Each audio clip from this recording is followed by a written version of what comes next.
এটা হলো আমার বাপ জানার জন্য আর আমার মায়ের জন্য। খাবে আগামীকালকে ফকিরা গার্মেন্টস ছুটি হবে ইনশাল্লাহ। ছুটি হলে আমরা বাড়ির উদ্দেশ্যে রওনা দিব। ব্যাগ গুছাইতেছে ভাই। এই যে ব্যাগ গুছাইতেছি, এটা আমার সম্বন্ধে গিফট ছিল ব্যাগটা, সেই আর এই ব্যাগ 1200 টাকা নিয়েছিল। ব্যাগটা গুছাইতেছি, আল্লাহ যদি বাঁচা রাখি তাহলে কালকে সকালে না, কালকে 4টা বাজে, হ্যাঁ 4টা না, 5টা বাজে শুরু দেবো এবার, মানে নতুন কাহিনী। যাই হোক, কোম্পানি যেমন নিবো এমনি যেতে হবে আমাদের অবশ্যই।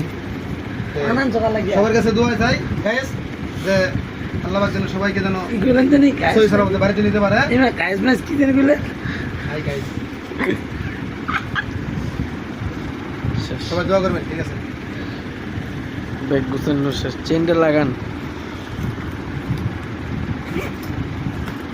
কারোর জন্য কিছু কিনতে পারি নাই, খুব আর্থিক সমস্যা আছে।